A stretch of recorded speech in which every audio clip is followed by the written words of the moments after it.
হয় আহি খুব ভাল লাগিল ইয়াৰ যিটো পৰিৱেশ যিটো চিজ কম্পিটিশ্যন CM কাপ আৰু ইয়াত আমাৰ মানে দেশৰ ভাৰতৰ 24টা ৰাজ্যই ইয়াত ভাগ লৈছে আৰু টোটেল 478 খেলুৱৈ ইয়াত আহিছে আৰু আটাইতকৈ ভাল লগা কথাটো হ'ল কোনো এজ বাৰ নাই, কোনো ৱেডৰ বাৰ নাই, মানে 5 বছৰ বয়সৰ পৰা 75 বছৰ বয়সৰ খেলুৱৈয়ে ইয়াতে খেলি আছে। গতিকে সেইটো মোৰ কাৰণে নতুন এটা এক্সপিৰিয়েঞ্চ। গতিকে পাৰ্টিচিপেশ্যন যেনেকুৱা ধৰণৰ কৰিছে খুবেই উৎসাহজনক, খুবেই ভাল আৰু মই ভাবোঁ মানে এই যিটো স্পিৰিট ভাৰতক চিছৰ ফিল্ডখনতো খুব ধুনীয়াকৈ আগুৱাই লৈ যাব আৰু বহুত আমাৰ গ্ৰেণ্ড মাষ্টাৰ ওলাব।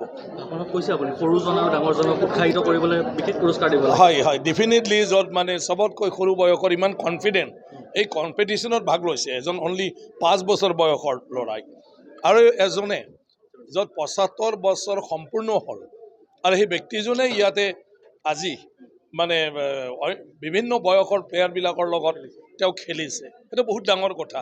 গতিকে সেইটো এটা উৎসাহ যোগায় ইয়াং জেনেৰেশ্যনক আৰু সেই সৰু বয়সজনে এটা যিটো সাহস গতাব পাৰিছে 5 বছৰ বয়সতে, সেইটো ইমান মানে সাধাৰণভাৱে লোৱা কথা নহয়।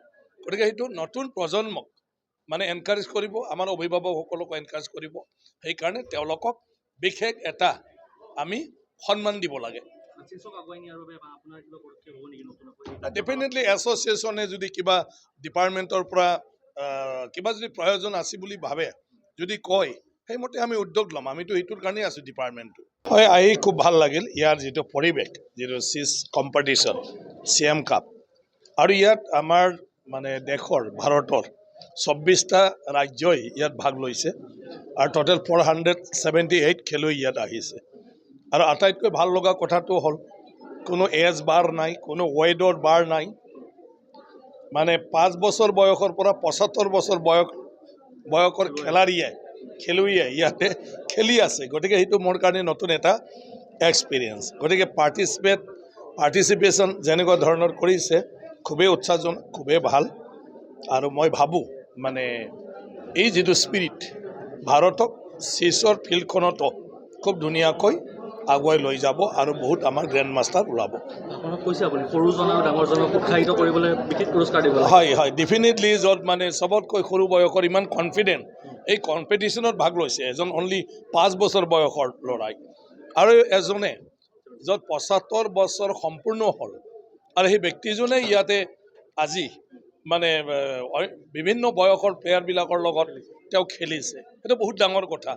গতিকে সেইটো এটা উৎসাহ যোগায় ইয়াং জেনেৰেশ্যনক আৰু সেই সৰু বয়সজনে এটা যিটো সাহস গতাব পাৰিছে 5 বছৰ বয়সতে, সেইটো ইমান মানে সাধাৰণভাৱে লোৱা কথা নহয়। গতিকে সেইটো নতুন প্ৰজন্মক মানে এনকাৰেজ কৰিব, আমাৰ অভিভাৱকসকলক এনকাৰেজ কৰিব। সেইকাৰণে তেওঁলোকক বিশেষ এটা আমি সন্মান দিব লাগে। ডেফিনেটলি এছ'চিয়েশ্যনে যদি কিবা ডিপাৰ্টমেণ্টৰ পৰা কিবা যদি প্ৰয়োজন আছে বুলি ভাবে, যদি কয়, সেইমতে আমি উদ্যোগ ল'ম। আমিতো সেইটোৰ কাৰণেই আছোঁ ডিপাৰ্টমেণ্টটো।